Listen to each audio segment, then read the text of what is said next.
ગીર સોમનાથમાં ફરી એકવાર લૂંટ અને ગજનીની ચર્ચા થવા લાગી છે।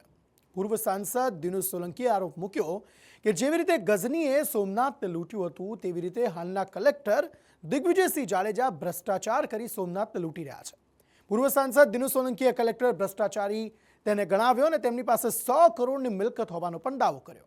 પણ કેમ દિનુ સોલંકી કલેક્ટર સામે પડ્યા? શું છે પડદા પાછળની અસલી કહાની? જોઈએ આ રિપોર્ટ।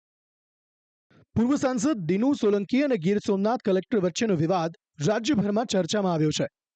ગીર સોમનાથના કલેક્ટર દિગ્વિજયસિંહ જાડેજાની છાપ કડક અધિકારી તરીકેની હતી।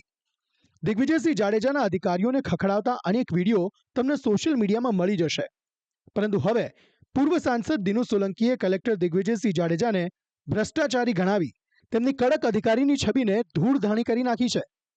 પૂર્વ સાંસદ દિનુ સોલંકીએ કલેક્ટર દિગ્વિજયસિંહ જાડેજા સામે ગંભીર એવા ભ્રષ્ટાચારના આરોપ લગાવ્યા છે। આજે રાજકોટમાં પ્રેસ કોન્ફરન્સ કરી દિનુ સોલંકીએ આરોપ લગાવ્યો કે કલેક્ટરે 100 કરોડની મિલકતો ભેગી કરી છે। રાજકોટમાં ન્યારી ડેમના કિનારે બનેલું 20 કરોડનું ફાર્મ હાઉસ નિયમો વિરુદ્ધ બાંધકામ કરીને બનાવ્યું છે। ભ્રષ્ટાચારના આરોપો લગાવતા દિનુ સોલંકી કહી રહ્યા છે કે દિગ્વિજયસિંહે ગરીબ લોકોના ઘર તોડ્યા છે, જેના કારણે અમે તેમની સામે આવ્યા છીએ। ગીર સોમનાથની જિલ્લામાં ગરીબોના મકાનો, ગરીબોના ઝૂંપડાઓ, ગરીબોના ખેતરો પોતાનો સત્તાનો ગેરઉપયોગ કરીને ઉજાડી રહ્યા છે, ત્યારે ત્યાંની પ્રજાએ અમારી પાસે માહિતી આપી કે આ લોકો આવી રીતે અહીંયા રાજકોટમાં રહે છે। અમારી આજની રજૂઆત ન્યારી ડેમના કિનારો પર આવેલું આદિરાજ ફાર્મ, જેની માલિકી આ ગીર સોમનાથ કલેક્ટરની છે, આ ફાર્મની અત્યારે રાજકોટની બજાર ભાવ પ્રમાણે ઓછામાં ઓછી 20 કરોડ રૂપિયાની કિંમતનું આ ફાર્મ હાઉસ છે। આ ફાર્મ હાઉસ સંપૂર્ણપણે અમારી દ્રષ્ટિએ નિયમ વિરુદ્ધનું બાંધકામ છે, અને જ્યારે આ જ અધિકારી અહીંયા રાજકોટમાં જ્યારે રૂડામાં હતા ત્યારે હું આપને પ્રશ્ન પૂછું છું આ માધ્યમ દ્વારા કે જે માણસ પોતે જે સંસ્થામાં નોકરી કરતા હોય એ પોતાની મંજૂરી આપી શકે? મારી પાસે માહિતી છે કે રૂડામાં હતા ત્યારે જ એમના ફાર્મ હાઉસની નિર્માણ કરવાની મંજૂરીઓ લીધી છે એણે। જોકે આ વિવાદ આજે નથી શરૂ થયો।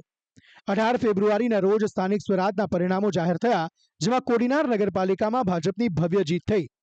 ભાજપની જીત બાદ વિજયી ઉમેદવારનું સરઘસ કાઢવામાં આવ્યું હતું અને એક સભા પણ યોજાઈ હતી, જેમાં દિનુ સોલંકીએ ગીર સોમનાથ કલેક્ટર પર વાક પ્રહાર કરતા એક રીતનો તેમનો ઉધડો લઈ લીધો હતો।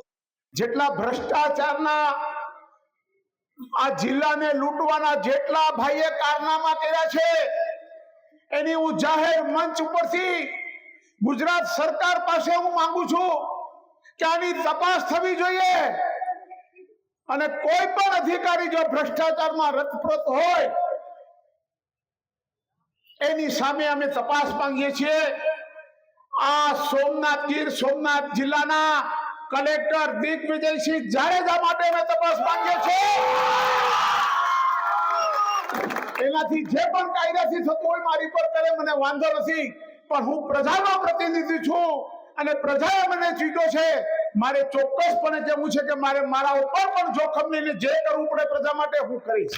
જે બાદ સ્પષ્ટ થઈ ગયું કે હવે ગીર સોમનાથમાં કંઈક નવાજૂની થશે, અને આજે દિનુ સોલંકીએ પોતાની પાસે પુરાવો હોવાનું કહી વિજિલન્સ, એસીબી અને સીબીઆઈમાં ફરિયાદની તૈયારી બતાવી છે। પણ એકાએક પૂર્વ સાંસદ દિનુ સોલંકીને કલેક્ટર ભ્રષ્ટાચારી હોવાનું ભાન થતા અનેક સવાલો ઉઠ્યા છે કે આવું કેમ? કલેક્ટર ભ્રષ્ટાચારી હતા તો આની પહેલા દિનુ સોલંકી કેમ ન બોલ્યા, અને હવે કેમ તેની સામે પડ્યા છે? લોકોના મનમાં આવા ઘણા સવાલો ઉઠી રહ્યા છે। તો આવા ઘણા સવાલો પરથી પડદો ઉચક્યો છે ગીર સોમનાથ જિલ્લાના કોંગ્રેસ પ્રમુખ કરસન બારડે। કરસન બારડ કહી રહ્યા છે કે દિનુ સોલંકી અને કલેક્ટર વચ્ચે વ્યક્તિગત વાંધો ઉભો થયો છે। દિનુ સોલંકીની પાંજરાપોળની જમીન ખાલસા કરતા તેમને વાંધો પડ્યો છે, એટલે તે કલેક્ટર પર આરોપ લગાવી રહ્યા છે। દિનુભાઈ અને પોતાને કલેક્ટરને કોઈ પોતાને બંનેને ગમે તકલીફ હોય, એમ વાંધો હોય, અથવા અમને એવું લાગે છે કે દિનુભાઈની જે જગ્યા છે 320 એકર એ કોર્ટમાં ને થઈ અને પછી અહીં આવ્યું પાછું, અને આ કલેક્ટરે કંઈક ખાલસા કર્યું કે જે કાંઈ હોય, અને એને હિસાબે દિનુભાઈ કલેક્ટરને ફેરવીને સીધા નગરપાલિકામાં લઈ આવ્યા। એ પાંજરાપોળની કોઈ જગ્યા લીધી એને, અને એ જમીનનો કોઈ મુદ્દો છે કલેક્ટર અને બંને વચ્ચે। દિનુ સોલંકી અને કલેક્ટર વચ્ચે વ્યક્તિગત વાંધો ભલે હોય, પણ તેમણે લગાવેલા આરોપો ખૂબ ગંભીર છે, જે જોતા સમગ્ર મામલાની તપાસની માંગ ઉઠી છે. લોકોના મનમાં સવાલો થઈ રહ્યા છે કે શું ખરેખર કલેક્ટર દિગ્વિજયસિંહ જાડેજાએ 100 કરોડની મિલકત ભેગી કરી છે? શું ખરેખર તેમનું આટલું મોટું ફાર્મ હાઉસ ગેરકાયદે બાંધેલું છે? લોકોના મનમાં સવાલો ઘણા છે, ત્યારે આ સવાલોના જવાબ તપાસ બાદ જ મળી શકે તેમ છે. બ્યુરો રિપોર્ટ, સંદેશ ન્યૂઝ.